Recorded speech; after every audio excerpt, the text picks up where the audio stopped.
As always, the world was sharply divided into two political viewpoints, even in Goryeo 1,000 years ago.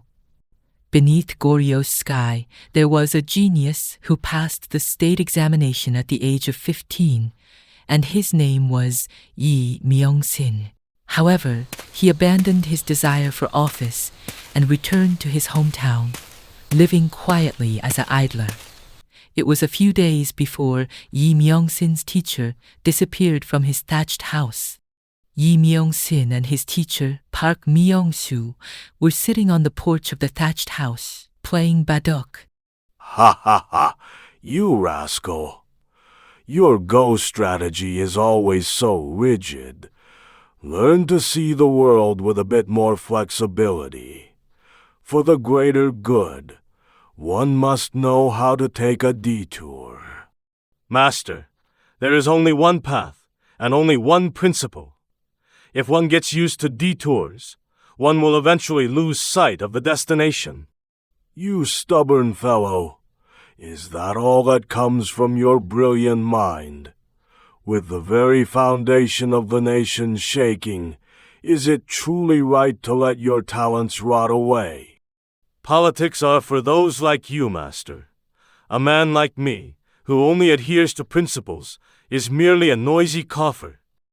Park Myung-soo clicked his tongue, yet looked at his disciple with affectionate eyes. A moment later, Park Myung-soo's expression suddenly became serious as he rose to prepare to leave. You rascal, turning your back on a corrupt world is also neglect. I worry that one day you will follow me down this arduous path. After experiencing it for a month, I realized it's not my path, so I no longer have aspirations for an official position. It is you, Master, who should take care. And I, too, fear that your sharp blade might one day be turned against you. I never dreamed that would be my last conversation with my master. A few days later, Master Park Myung-soo disappeared without a trace. And not long after, a messenger bearing the king's command came to Yi Myung-sin. As Yi Myung-sin stood alone with the king's face was filled with deep concern. I have summoned you because the very fate of the nation hangs in the balance. I shall listen with all my heart, Your Majesty. Have you ever heard the name Middle Sky? Yi Myung-sin's eyes sharpened. From high-ranking officials of the nation to the common folk in the marketplace, there is no place their hands have not reached. They manipulate the court like a giant phantom and deceive the people. Before Amangwashar Park disappeared, he advised me of your name. He said, if anything were to happen to him, Yi Myung-sin alone is the man who can rectify this national crisis. My master? Middle Sky is not merely a corrupt organization. Their skill in eliminating our loyal retainers is so meticulous, it is as if an invisible shadow is at work. They deal with matters without evidence or trace. Did they not say that in a land where the rule of law has collapsed, righteous bandits become heroes? With bandits rising up in various places, punishing corrupt officials and gaining the support of the people, what else could this be but proof that the nation's justice has fallen to the ground? I, the king, do not know whom to trust, even within this vast palace. With Amangwashar Park also gone, I am no different from a scarecrow whose eyes and ears are both blocked. Please, be my eyes and ears and dispel the darkness of this nation. Yi Myung-sin fell into deep contemplation before his master's loyalty and the king's desperation. A moment later, he rose from his seat and bowed deeply to the king. If my master's disappearance is related to this, then this is no longer a matter of my personal conviction. Your humble servant shall obey your Majesty's command. Disguised in humble attire, Yi Myung-sin and Mok-se, the strong men who guarded him, arrived in Pocheon. In the middle of the marketplace, people were murmuring and gathered, and at the center, a woman was tied to a pillory. The woman's name was Biaon. Her crime was murder of Pocheon magistrate Choi Jin-sa and extortion of his property. Yi Myung-sin's gaze lingered on Biaon's eyes, which were filled with rage instead of despair. My lord, look over there. What crime did that woman commit to be tied up like that? Mok-se, go and find out about that woman and the deceased magistrate Choi. Those eyes are not the eyes of a murderer. Moxie ordered Gukbap at the market tavern and listened to the conversations of the people. A moment later, Moxie returned with a complicated expression. My lord, there are two versions of the story. According to the government office's announcement, that Jisen Bion coveted Magistrate Choi's wealth, seduced him, and when her desires were not met, murdered him. What is the other one? Magistrate Choi was known as a corrupt official who squeezed the lifeblood out of the people. So, among the common folk, rumors are rife that Hugh Krang, the righteous bandit of this town, dealt with him. Some say Hugh Krang killed Magistrate Choi to save Bion, and others say Hugh Krang's actions were pinned on Bion. Hugh Krang.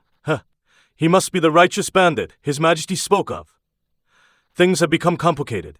A woman's false accusation and a righteous bandit who broke the law are intertwined. Let's look into both. First, I need to find out the inside story of Magistrate Choi's household. Find someone who has worked there for a long time. The next day, Moxie sought out the old servant of Magistrate Choi's house and deliberately carried his luggage to curry favor with him.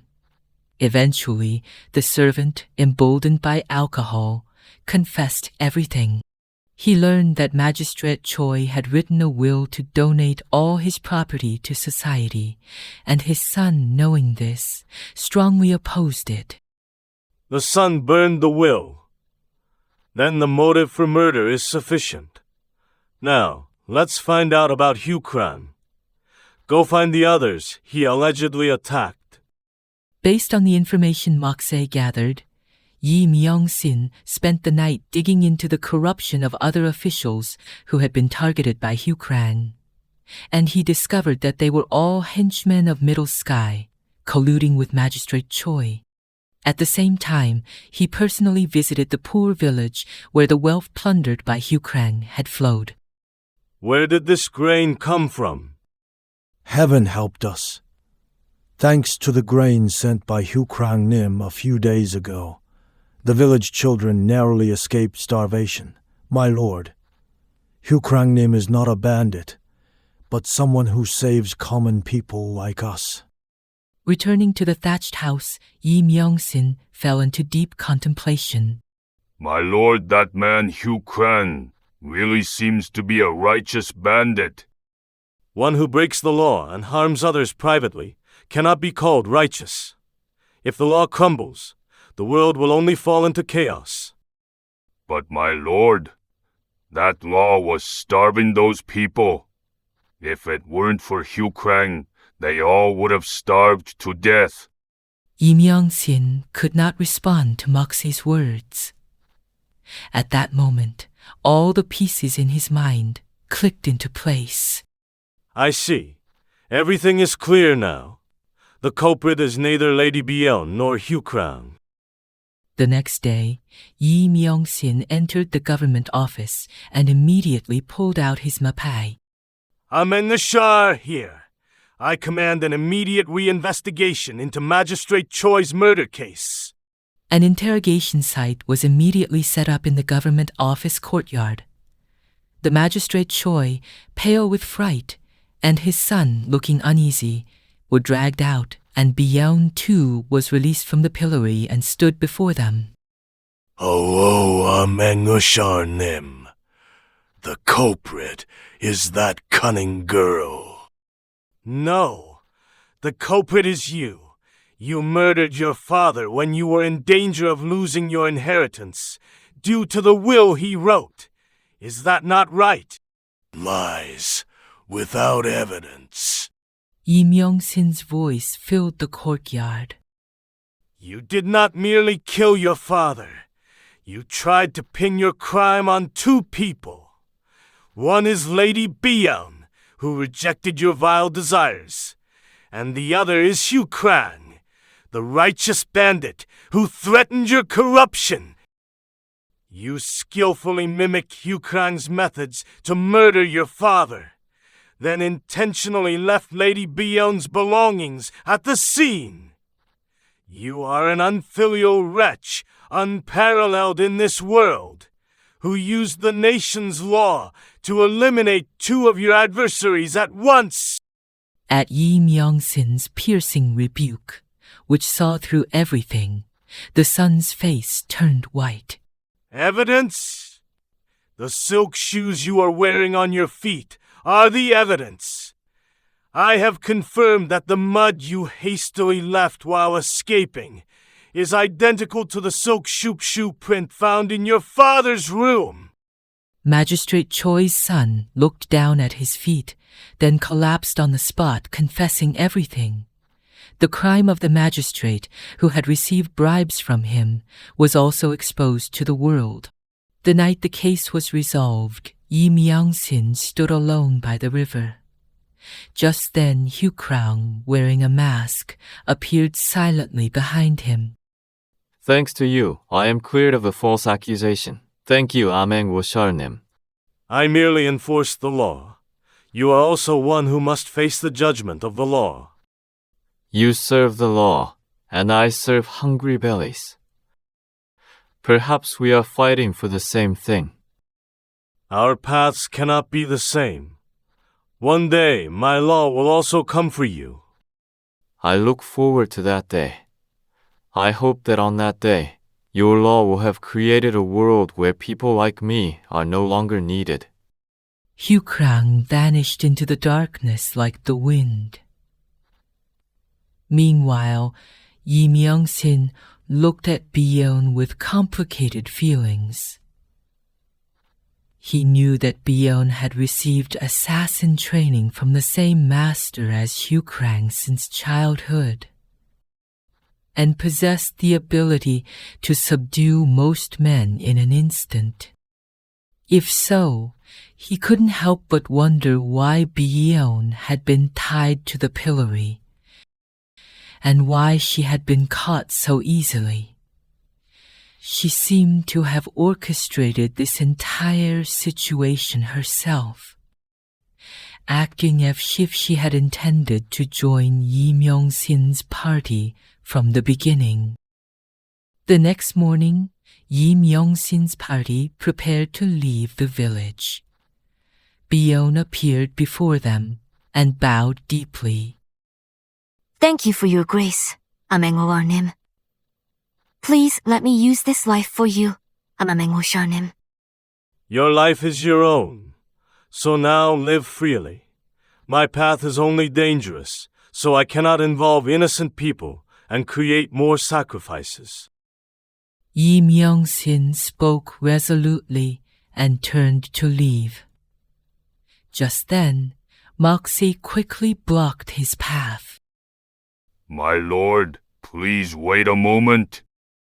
Move aside. Moxie.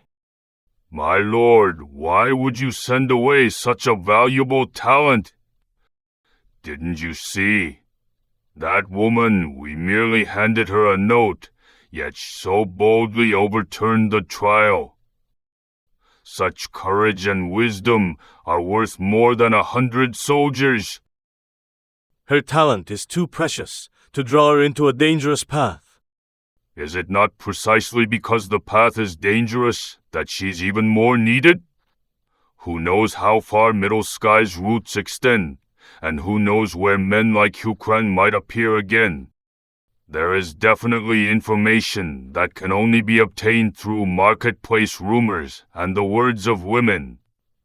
Lady Bion will surely be our most crucial weapon and shield.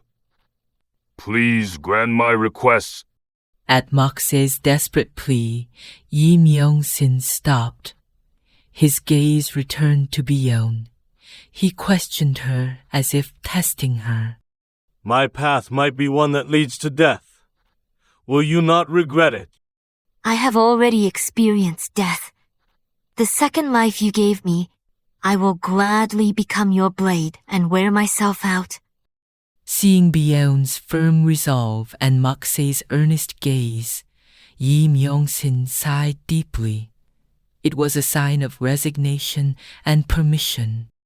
Understood. So be it.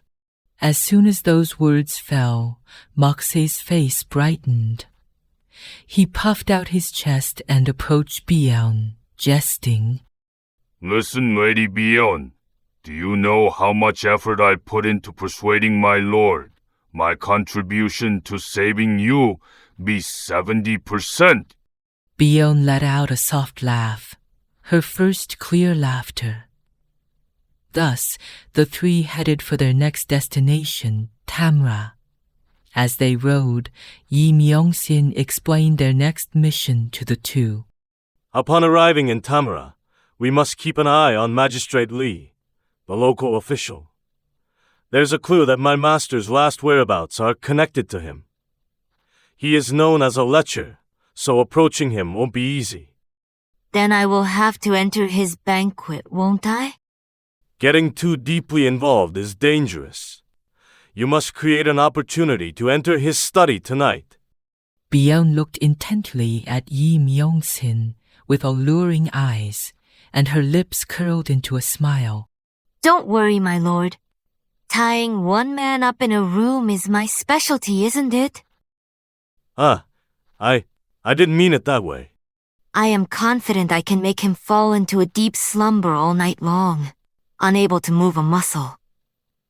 My lord, you just need to bring out the documents. Leave the task of stealing a man's heart to me. Thus began the fated meeting of Yi Myung-sin, the Ameng Wushar with the finest judgment in Goryeo, Moxie, the honest strongman who guarded him, and Bion, the chameleon-like woman of outstanding wisdom and courage. Their journey to find Master Park Myung-soo amidst the shadows of Middle Sky, righteous bandits outside the law, and countless obstacles, had just begun. While the three were heading to Tamra, they stopped at an inn for a short rest. Deep into the night, Bion was quietly having a drink with a close Jiseng Jr. in her chamber. Bion, are you really okay? How did you end up catching the eye of the Ameng Wushar Nim and getting involved in such a dangerous path? You're free now, so why go back into danger? Dangerous? In this dirty world anyway, there's no danger that a commoner like me can avoid. Even if I don't walk into it myself, danger will always find me. Still, Onai is different, isn't she? Everyone says Ane's wisdom and information gathering skills are the best. There was nothing you couldn't do in the Jiseng house, if you put your mind to it. Yes, I knew. Not only the rumors of the marketplace, but even the hidden secret talks of those high-ranking officials. I even surmised what kind of secret agreement the king and the Ameng Wushar Nim exchanged, down to its contents. But alone, I couldn't change anything. With all this overflowing wisdom and information, I could only observe the world from within this narrow Jiseng house. So now, are you going to change the world, One? Yes, I realized it's no longer the time to merely observe. I've gained the power to at least bring about change in the world by moving with all my heart. So now is the time to act. By the Ameng Wushar Nim's side, everything I've seen, heard, and known will finally find its place. Bion's eyes shone like the stars in the night sky. She was no longer a passive being, but an active woman who, with her talent and will, had plunged into the currents of history. What changes her genius, courage, and desire to change the world would bring to Yi Myung-sin's journey. Their fate had just begun to plunge into a great whirlpool.